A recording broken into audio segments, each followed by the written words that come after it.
Dois-je mettre la voiture en N lorsque je conduis une voiture à transmission automatique et que j'attends à un feu de circulation?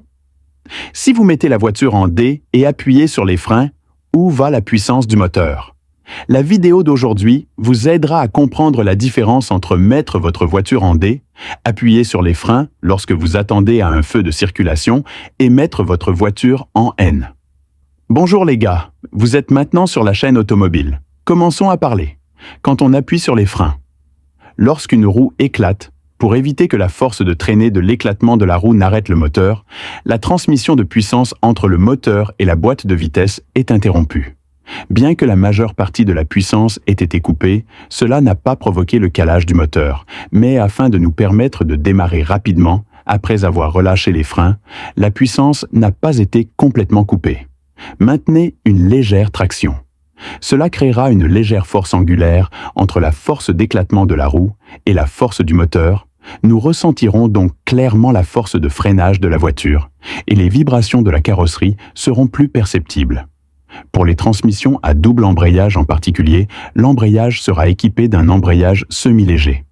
Si cela continue pendant une longue période, cela accélérera l'usure du disque d'embrayage.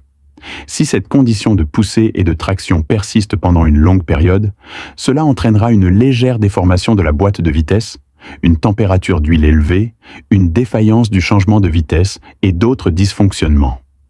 Lorsque nous avons mis les vitesses en position N, la position neutre de la transmission, la puissance a instantanément disparu et les vibrations de la carrosserie ont également disparu.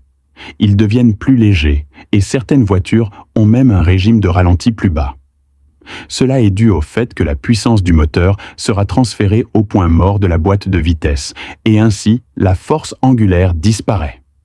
La bonne façon d'attendre à un feu rouge est d'appliquer les freins depuis le train d'atterrissage si le temps d'attente est court, environ 10 ou 20 secondes.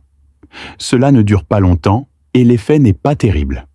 De plus, des changements de vitesse fréquents peuvent également entraîner une défaillance de l'électrovanne de changement de vitesse. Si vous attendez à un feu de circulation pendant une longue période, par exemple 1 minute ou plusieurs secondes, il est recommandé de passer la voiture en position N et d'appliquer le frein à main pour éviter une lutte de transmission à long terme. Tirer le frein à main peut également aider à reposer vos pieds. Beaucoup de gens disent qu'il existe désormais des parkings automatiques et des voitures automatiques. Le système Auto-Start, Stop and Park vous aide uniquement à appliquer les freins automatiquement, mais il ne peut pas éliminer la situation de lutte dans votre boîte de vitesse. Le système de démarrage, arrêt automatique, résout directement le problème de puissance du moteur, mais il se peut que de nombreux conducteurs expérimentés ne souhaitent pas l'utiliser. Que devez-vous faire lorsque vous attendez à un feu de circulation? Merci d'avoir regardé avec nous Automobile.